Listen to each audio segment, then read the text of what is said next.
दोस्तों, आज की डिबेट राहुल गांधी की भारत जोड़ो न्याय यात्रा पर है, जिसमें गोदी मीडिया के एंकर राहुल गांधी पर सवाल उठाते हुए यात्रा को राजनीति से जोड़ रही है और राम मंदिर प्राण प्रतिष्ठा को राजनीति से परे बताने की कोशिश कर रही है। इस पर कांग्रेस के प्रवक्ता अजय उपाध्याय ने गोदी एंकर को बड़ी बेहतरीन तरीके से धोते हुए मैडम को एकदम सुन्न कर दिया। दोस्तों, डिबेट के आखिर में तो जेडीयू के प्रवक्ता राजीव रंजन ने गोदी एंकर को एकदम नए अंदाज में एक्सपोज किया है, वो देखना मत भूलिएगा। चलिए आपको आगे की डिबेट दिखाते हैं, उससे पहले वीडियो को एक लाइक कर दीजिए। ये कहा कि इसको राजनीतिक परिदृश्य से ना देखें। उधर राम मंदिर बनता, आप उसको कहते हैं कि उससे बीजेपी फायदा ले रही है, वो राजनीति से प्रेरित है। यहाँ 20 मार्च यानी लोकसभा चुनाव के अनाउंसमेंट से कुछ दिन पहले तक ही ये यात्रा चलने वाली है, जिसमें 355 लोकसभा सीटों का पूरा खाका है कि कितनी सीटों पर हमारा फोकस है। और आप इसको कह रहे हैं इसको राजनीति से मत जोड़िए, लेकिन राम मंदिर निर्माण को आप राजनीति से जोड़ देते हैं। कैसे? कुछ भी देखिए, दोनों अपने अपने परिदृश्य हैं। आप देख रही हैं, यदि राम मंदिर की बात आती है तो एक तरह से वो धार्मिक परिदृश्य में उसको सोचना चाहिए था। हमारे सभी धर्म गुरुओं ने यदि ये बात कह रहे हैं कि पौष माह में नहीं होना चाहिए, जिस तरह से उसके मुहूर्त नहीं है, जिस तरह से अभी पूर्ण रूप से मंदिर का निर्माण नहीं हुआ है और बावजूद उसका उद्घाटन 22 तारीख किया गया है, तो कहीं ना कहीं भाजपा इस पर राजनीति कर रही है। कांग्रेस पार्टी का इससे कोई लेना देना नहीं है। हम तो कहते हैं कि राम सबके हैं, सब में निवास करते हैं और अयोध्या में आज से नहीं सदियों से वास करते हैं।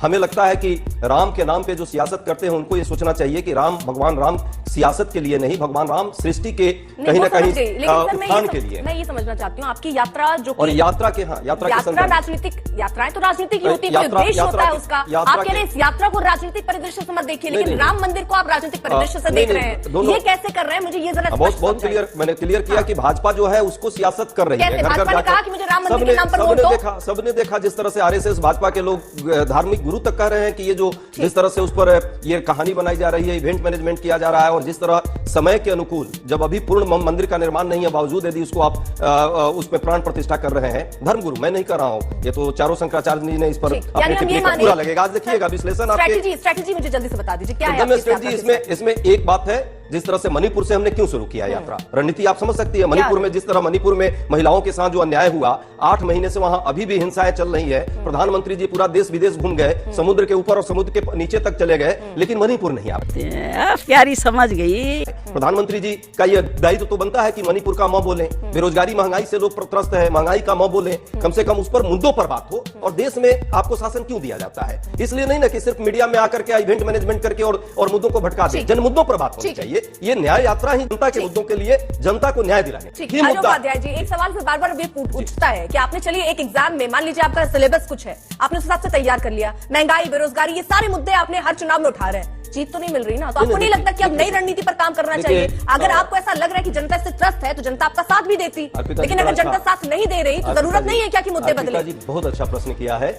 इसका मतलब इस देश में महंगाई बेरोजगारी नहीं है। यदि जनता जिता देती है किसी को तो ये हम मान लें कि न महंगाई है, न बेरोजगारी है, न मीडिया में कुछ दिखता है और न लोगों के बीच दिखता है, और न लोगों में जो है ये आय की असमानता बढ़ी है, ये भी नहीं है। मुद्दे किस बात पर चलते हैं? मुद्दे की बात हम कर रहे हैं, जनता के मुद्दे, हम जन मुद्दों की बात कर रहे हैं। चुनाव के और रिजल्ट की बात तो बाद में होगी।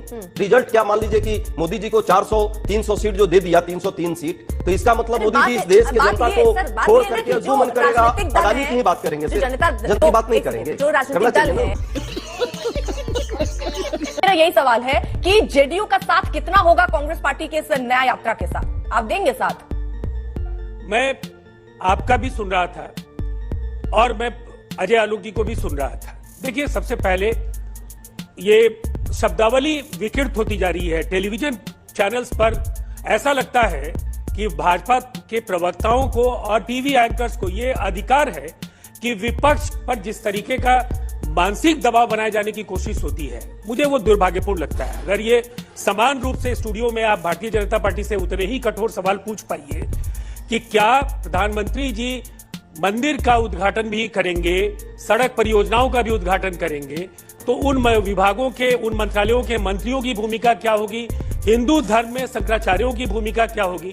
मान्यताएं कहती है कि मंदिर का निर्माण कार्य अगर पूरा नहीं हुआ हो तो उद्घाटन नहीं होना चाहिए। ये सवाल अगर विपक्ष पूछेगा तो आप उनको राम विरोधी कहेंगे। मुझसे बड़े तो हिंदू भारतीय जनता पार्टी के बहुत कम नेता होंगे।